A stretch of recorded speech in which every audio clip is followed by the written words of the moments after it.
Lenten learnings this morning. A special welcome to all of you who are joining us via live stream online.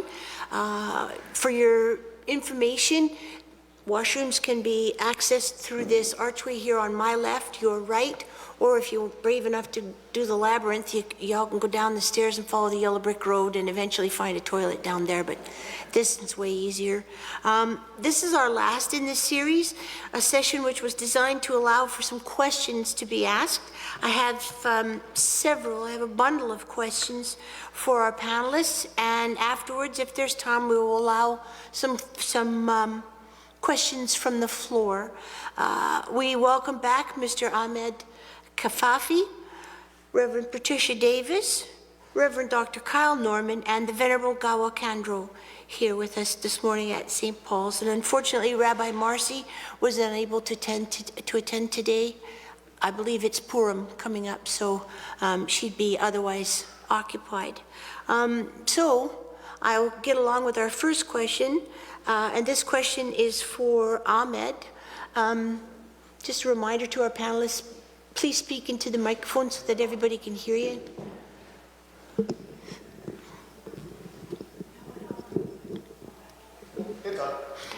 All right, so Mr. Kafafi, the question is, do males and females pray together in the mosque?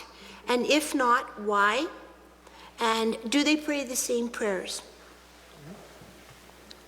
Yeah, that's a very good question. So men and women, like both pray at the mosque. We do all the same prayers. We do pray together as well. However, the way we usually pray is that the men will pray in the front and then women in the back. Or if it's at a mosque, then there's usually like separate halls for men and women. And you know, that's usually just for kind of modesty reasons. That's why we pray separately. So, yeah. Thank you. Yeah. All right. Right now I have a question for Reverend Venerable Gawa Kandro.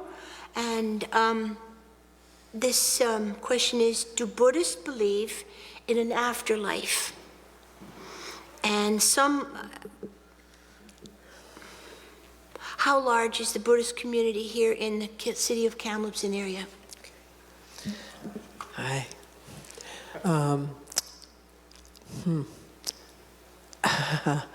We believe in remanifestation. Some would call it reincarnation. We do not believe that this personality will return. It's got to do with karma, which I'm not going to talk about because it would just take too long. Karma actually translates as action, and so the way I explain it to my students is the stream of goodness and skill and kindness that you go out on is the one you come back in on, because we are like drops of water in the river. The drops of water don't go away, but the same drop is not going to show up at this part of the river every single time. The Buddhist community in Kamloops, if you're including the Buddhist students up at the university who come from Buddhist countries, it's quite large. We do not have a monastery here or a temple. And as far as monastics go, you're looking at it. The reason I'm here and not at Gampo Abbey or Shravasti Abbey is because there's only me here, and the Dharma is for everybody. So my commitment to offer the Dharma as a gift to all beings, it doesn't make sense to go where there are lots of monastics offering Dharma. It makes more sense to me to go where there aren't, so that you guys can learn about it and make use of it if it works for you. Thank you. Our next question is for Reverend Dr. Kyle Norman. And the question is, what is the Christian doctrine of hell? And if God so loves the world, why would he send someone to hell? Good and easy question. Good luck. Okay, so two things. I think there are two things that we need to know. One is what is hell, and then what is God's response.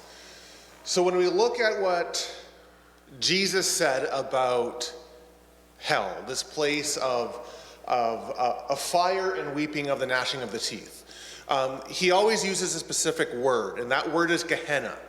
And now sometimes when you read the Bible, it will say the word, it will translate that as hell. But Gehenna was a certain place, and it was a valley just outside of Jerusalem. And it's noted to be a valley where refuse and corpses were burned. And so it was noted that the fires never went out in Gehenna because there was always burning going on there. And the reason why that was done in that valley is that goes a little bit into the Old Testament, where there was sacrifices made to another god called Molech, and sometimes human sacrifices. So this valley was this place of detestableness, right? It was kind of this wasted place that was reserved for this unholy burning, let's say. And so that's the image that Jesus is using when he is talking about kind of an eternal existence without God. So we need to kind of recognize that that the idea of hell is about the absence of God. It is not this place of torture. Jesus uses this image that everybody would have been familiar with to kind of conceptualize this place of desolation outside of God's presence, in order to understand that that's what the eternal life would kind of be like. Just like heaven isn't about golden streets and pearly gates, it is about an existence with God for eternity. So hell isn't about sulfur and fire. It is about an eternal life without God. And so that's the understanding of what we would say hell is. Now, what is God's response? The other day, my son asked me, Dad, would you like to try this cookie? It's horrible. And my response was, why would I want to try a horrible cookie? And in one sense, you might say, well, that's not really a choice, because the correct response is included in the description of the cookie. But the fact is, I actually did have a choice. I could have chosen to take that cookie. And so when we think about our eternal existence, it's always a choice. And in God's love and in God's selflessness, God will never force you into an existence that you do not choose. And so if you do not choose to live with God here or in eternity, God will not overwrite your free will and say, sorry, I'm God, I'm going to make you to do that, because that's not love. And so the idea that God sends people to hell, well, that's really not what I would say we believe. Does God allow us to choose a life away from God? Yes. Does that break God's heart? Absolutely. But in God's love for us, God will allow that choice to remain. Thank you. Right, our next question this morning is for Reverend Patricia Davis. And the question is, if I am responsible for attracting good or evil into my life, what is the role of grace?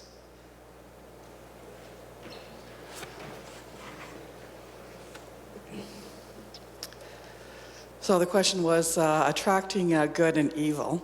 So first of all, we don't believe in good and evil. We believe that we are responsible for our choices, just like Reverend Kyle mentioned. We have free will, right? We have the ability to constantly make choices. We can make a new choice in this moment. Every single moment we have the opportunity to make new choices. The part of the question was about attracting. Can I attract good and evil into my life? No, we don't attract good and evil into our lives. We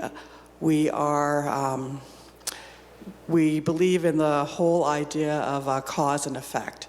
So if I continue to do what we consider evil things or bad things, then I will have the experience of what the result will be of me doing that. Right? So if I continue to do that, I will just continue to experience more of that.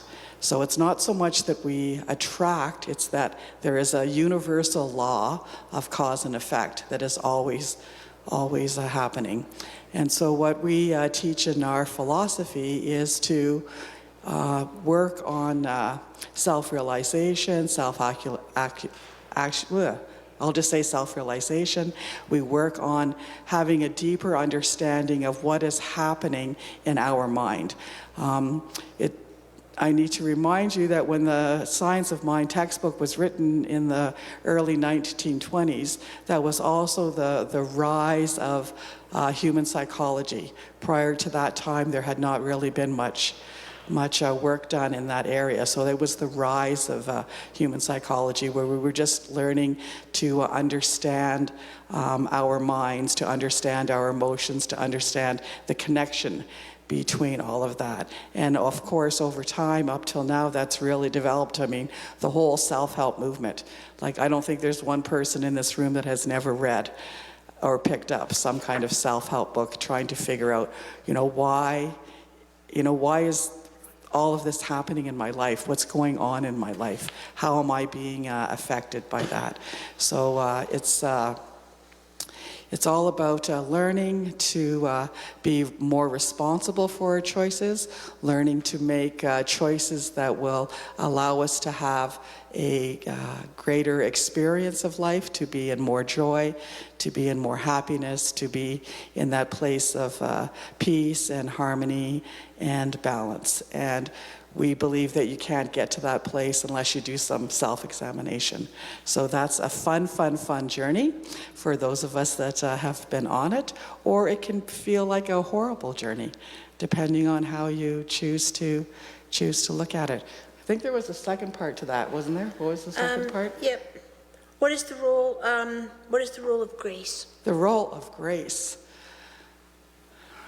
Well, grace is actually a pretty big word. So we need to, as we're embarking on this journey of self-discovery and remembering the truth of who we are, it's very important that we don't beat ourselves up, that we don't get down on ourselves, that we don't feel poorly about how we got to that place. Whatever happened yesterday is in yesterday, and whatever happens today, I have the ability to make a choice about it. So even though I may have made some choices in the past that resulted in my life experience not being pleasant or happy, I now have the ability to give myself some grace so that I can now move forward into a new experience. And that is the blessing of free will and free choice. So it's very important to give ourselves grace. And as I give myself grace, then it is so much easier to give grace to others. But it all needs to start with me. Thank you very much. The next question is open to any of our panelists who care to address the question. And it's a two-part question, I believe. To what extent are our lives controlled or directed by the divine, and to what extent are we in control and responsible for our own behaviors and fate? Take it away. Another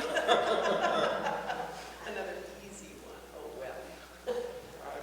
Go ahead, yeah.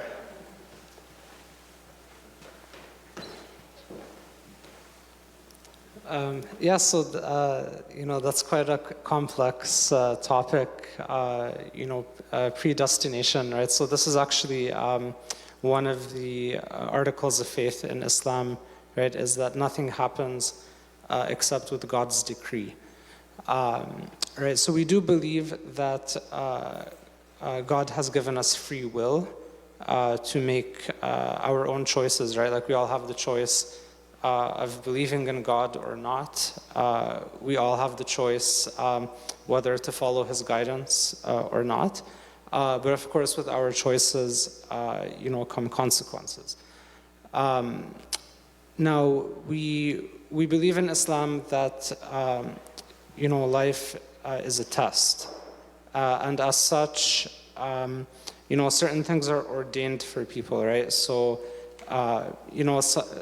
some people might experience, good things happening in their lives. Some people are dealt bad things, right? Whether, maybe it's like health issues, maybe it's poverty, or facing, oppression, right? So there's various types of hardships, right? But we believe that there is still a purpose for that, right? That this is an opportunity for us to draw closer to God, to be forgiven for our sins, for our status in the hereafter to be elevated, right? It's an opportunity to achieve paradise, right? If we respond to those hardships correctly, right? So we have the freedom to kind of choose our path. But there are certain things that are ordained, right? So either good things or bad things. We believe that everything is written, right? So everything that will happen from the beginning until the end of time, that this is actually, it's called in Islam, Al-Lawh al-Mahfuz, or the preserved tablet. So this is, a book in the heavens that contains information about everything, all events that are going to happen. And this is just out of God's infinite knowledge, right, that these things are going to happen. So I hope that gives it's a very complex topic, but I hope that kind of maybe is helpful. Thank you, Mr. Kafafi. Anybody else want to try? To what extent are our lives controlled or directed by the divine? And to what extent are we in control and responsible for our own behavior and fate? We are absolutely responsible for our behavior. Absolutely. If we behave with unkindness, karma says the balance will be that you will suffer unkindness at some point. We do not believe that anything is predestined. In each moment, each one of us has the absolute power to choose how we respond to our contacts with the world. And that includes who we see, strangers on the street, whether or not there's a thunderstorm, if there's a war somewhere, if there's a drought somewhere, how we take that information and process it and respond either skillfully or unskillfully. That is absolutely our response and our responsibility. We can't defer to anybody else. We can't kind of pass the buck or resign ourselves to being helpless in our lives. We have absolute power in our lives to either choose to be kind and skillful, patient, generous, equanimous, or not. And it's all a matter of just which lens are you looking at the world through? Are you looking through the lens that is clear and bright and open-hearted and willing to be available to the moment as a force of good and kindness, or not? No one can make that decision for you, and no one can take away your right and your power to make the decision. And we do it, we don't realize it, of course, but we make those kinds of decisions every moment of our lives, every day of our lives. If you see a panhandler on the street and they look absolutely dreadful, do you choose to smile at them with compassion or walk to the other side of the street? It doesn't mean you have to sit down and cuddle them, but do you treat them like a human being with a tougher road than yours or not? Little things, little moments. We don't create our karma or our role in the world by tackling gigantic crises. Most human beings can rise to the occasion when there's a huge crisis. But in those little moments, the little irritations, the little moments of greed or selfishness or self-interest, what's your choice? What's your choice? You can either go into the world like this is mine and you can't have it, or you go into the world and say, if you need it, take it, I've got plenty. That's where gifts can land. That's where karma can play out. If you are kind and offering, gifts can come back and land. Otherwise, no. Thank you very much, Kawakandro. And next, Reverend Patricia Davies. Go ahead. I'm just going to follow up. So Ernest Holmes, the founder of Science of Mind, did a lot of work for us. He studied many philosophies and many ancient wisdoms. And I know that he borrowed or entrenched or agreed with a lot of the Buddhist philosophy. So yes, we are always at a choice. There's not something, we don't believe that there is something out there telling us what to do or directing us in what to do. What we believe is that there is only one thing going on. There is only what we would call the one infinite reality, or some of us may choose to call it God, or universal intelligence, and that we are a part of that, and that is a part of us, that there's no separation. We have a saying sometimes that we say, there is no spot where God is not, right? Like God, that infinite reality, is always present, and we are a part of that, and we contribute to that.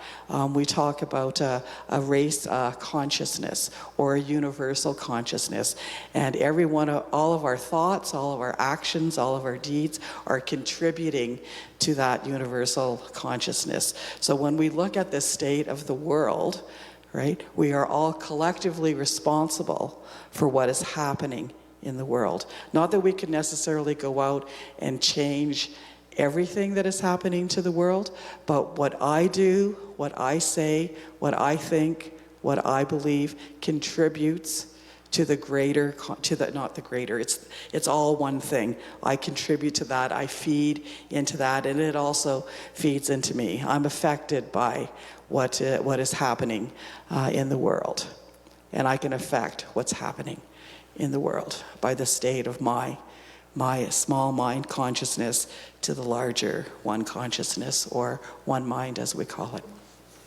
Thank you. Why not? Sure. Why not? Okay, I looked up in my lovely little Bible app, because sometimes we can make this, I think, a bigger question than it should be, at least in my app. And I don't know the Greek word or anything like that, so I'm not sure where other translations it might show up in, but predestined only shows up 5 times. So it's not a huge doctrine. Sometimes we make it bigger than we think it is. And I think the important thing to know is, so some of the comments or some of the verses are, those whom God foreknew, God also predestined to be conformed to the image of God's Son, Jesus Christ. God predestined us for adoption to God's self as children through Jesus Christ. And so one of the things that's important in the Bible to always remember is that the Bible is never written necessarily for an individual. Like, it's very few times that the Bible is written simply to one person. I'm talking to you, Joe. Like, that's very that's very, very rare that it happens. It's written to a community. So when we talk about predestination, it's about a community of people. It's not about me and myself, that I get to say, oh, well, you know, God chose me to have this parking spot. God chose me to have this. Or God chose me to not have this parking spot, or whatever it is. It is about understanding our fundamental calling as people crafted in the image of God, who are called to bear that image outwardly. Now, within that general predestination, that calling that we have, it is up to us then, as we've all have said, to either live that way or not live that way. And so personal choice and personal freedom and the sense of God choosing us, or even because God exists outside of time, fundamentally knowing what choices we're going to make, that doesn't actually work against our personal freedom whatsoever. Yeah. Thank you very much. Great. There's a couple questions here for Mr. Kafafi. One of them is, how old are you when you are required to pray 5 times per day? And the other question is, how difficult is it for Islamic communities in the Western world to observe the prayer requirements?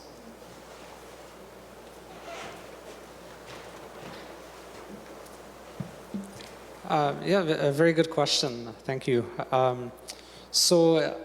In general, any of the practices in Islam become obligatory when someone reaches the age of puberty, right? So it, varies from person to person, and that's considered to be like when you become an adult, right? In Islam is actually when you reach puberty. We don't have this concept of like when you become 18.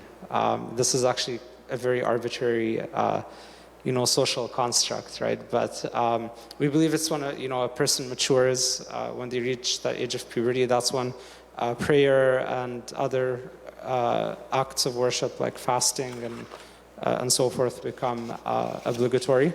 And then in terms of performing the 5 daily prayers in the West, there are some challenges, in terms of trying to incorporate the prayers into kind of your daily life, right? Because society here is not really structured around that, whereas in Muslim majority countries like Saudi Arabia, for instance, everything is like modeled around that, right? So when it's time for prayer, businesses will shut down, or schools, will give time for students to do their prayer. So society already kind of incorporates that, right? But over here, like, you need to find the time to do that, right? Like, you need to have the discipline. You don't have that societal kind of reinforcement, but you need to have that discipline and that strong faith to remain committed to your prayers and doing them on time, right? Getting the accommodations that are necessary at your school or your workplace or whatever to get your prayers done. My family and I, if we're just out and about, we're running errands or something, we'll just find a place to pray, right? Sometimes I'll do it. If I'm at the mall, for example, I'll just find a corner or something and I'll do my prayer there, right? It doesn't matter if people see me, right? So it's also one of the challenges for a lot of Muslims, right? Is that, sometimes they have that inferiority complex, right? Or they're worried about what people might think about them or being judged, right? So, that's another thing that people deal with. So I hope that answers the question. Thank you. I have another question for Gawakandro. And the question is, what are your heads called? And I would assume that means who's the boss in the Buddhist faith? Like, well, I can't think of anything else. That's a great question. I'm just What? We don't have a boss. We just don't. We are the masters of our own fate. We have the teachings of the Buddha. Remember, Buddhism's not a religion. Nobody requires that you believe any of it. Buddha taught the Four Noble Truths as a way of helping people develop their own compassion, their own kindness, their brightness, their integrity, their own courage, their own stability. So there's no boss. There's the Dalai Lama, who is the head of my particular group. And I'm not a big fan of groups. I don't like lines in the sand that say, this is us, that's them, we do this, we're right, they don't. So they're a little iffy. I don't believe in that. I've studied with Thich Nhat Hanh, who was a Zen master from Vietnam. I've studied with Pema Chodron. I've studied with His Holiness the Dalai Lama. I've studied with Ajahn Sucitto, who is a Theravadan monk in Britain, because I'll learn from anybody who has wisdom and is willing to teach me. So I'm my own boss. I decide whether I'm going to follow the Eightfold Path and offer myself as a gift to the world to the best of my ability or not. There's nobody saying you have to do this or else. That's my own integrity and my own conscience or my heart's calling. So we don't have a boss. It would be nice if we did, because then I could just say, oh, let the boss handle it. No. You'll have to talk to the boss about that. That might be a strain. That might not be something I really feel confident to tackle, or I'm busy. Talk to the boss. No, you're either in it or you're not in it. You're either walking the path or you're not. I'm not really good at following authority sometimes anyway, so if I had a boss, I'd have to find loopholes, and then, you're wrestling with your integrity and your choices and the eightfold and blah, blah. Yeah, but today I don't want to. No, it's like I said earlier, it's all personal responsibility. And if you have a set of scriptures and teachings that speak to you, follow that. That's your responsibility. For me, it's the Eightfold Path, which is it does not require me to worship anybody and to worship everybody. No one left out.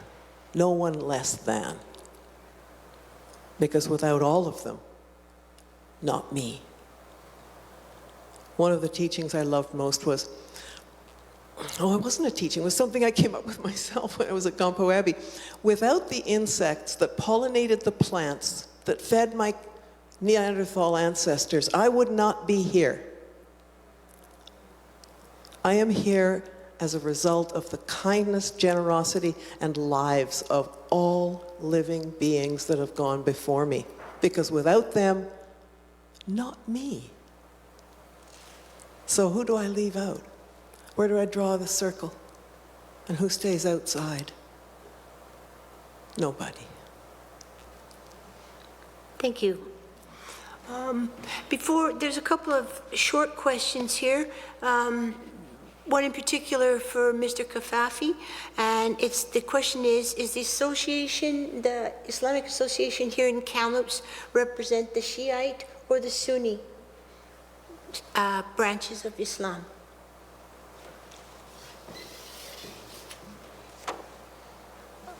So the Kamloops Islamic Association represents Sunni Muslims, so the Sunni tradition. And Sunni, so that term just means, one who follows the Sunnah or the tradition of the Prophet Muhammad, peace be upon him. And this is considered to be kind of like the mainstream teachings of Islam.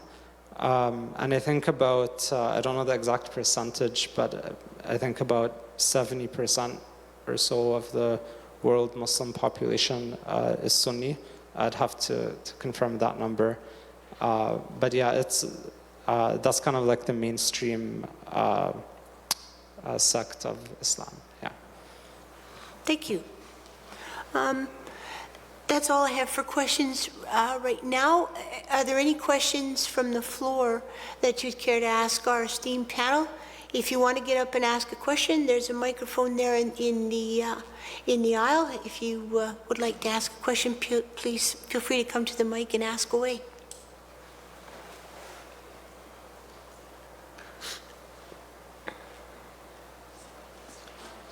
I have a question, and I direct it to our representative from the Muslim faith. And when you were talking about the daily prayers, I wondered if you could pray sitting quietly in a chair somewhere, or if the prostration is really the most significant thing. And I was thinking that in our modern Western busy world, not that the Eastern world is very busy as well, it would be easier, should you be riding on a subway somewhere, to be able, as I feel I can do, is to sit quietly and pray. So that's my question. Thank you. Yeah, thank you. It's a good question. So if you recall, last week I was talking about in Islam the difference between prayer and supplication.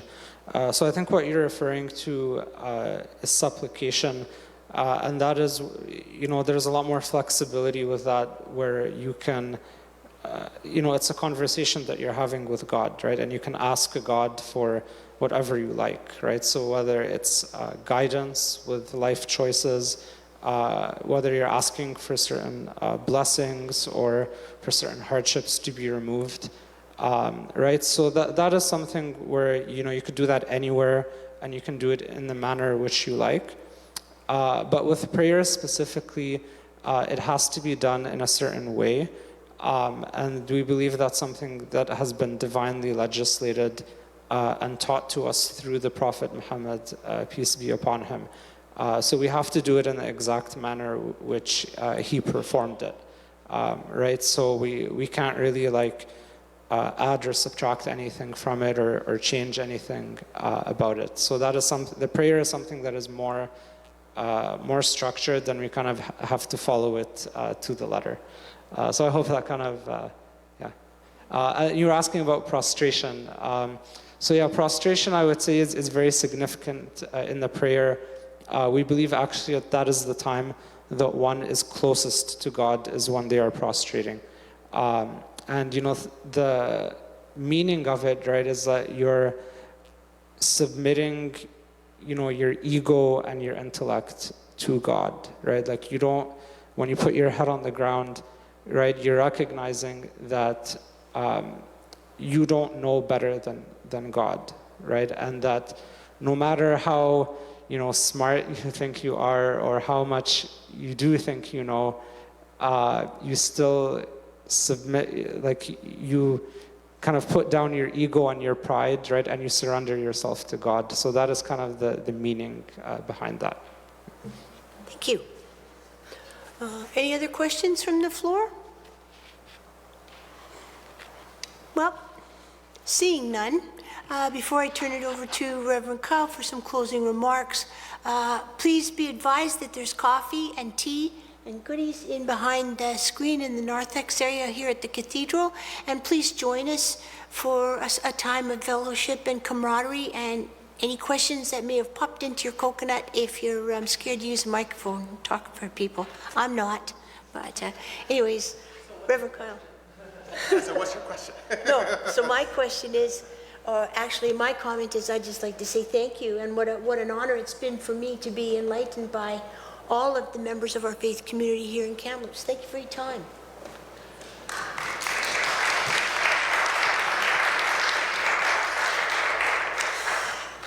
Well, I want to echo that, and I want to thank you all for coming and supporting our Lenten learnings. As we've heard along the way, the idea of our Lenten learnings this year was wanting to promote a relationship of peace and kindness amongst and across the barriers that so often we put up against who is in and who is out, who is right and who is wrong. And so we wanted to model the ability for different faith groups to be together, to agree with one another in full authenticity, also to possibly disagree with each other in full authenticity, and have that actually model peace and friendship and kindness in a world that so desperately needs it. So I want to thank very much Mr. Ahmed Kafafi, Reverend Patricia Davies, the Venerable Gawa Kandro, and Rabbi Marcy Gofsky, who was unable to be here today. When I emailed the four of them and said, this is what we want to do, would you be able to be a part of that? I think immediately, actually probably all within the first 20 minutes, I got an email back saying, absolutely, count me in. And this has been,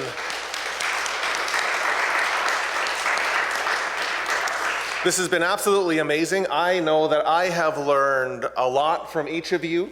I have enjoyed listening to you and talking with you also personally and developing relationships with you as well. It was wonderful. I was in the hospital last week and I ran into the Venerable Gawa and we had a lovely hug in the elevator, which would not have happened if it wasn't for this. And so thank you again, thank you very much. Thank you all for coming. Thank you for joining us online. And please join us for a tea and coffee and snacks. Wonderful. Thank you very much.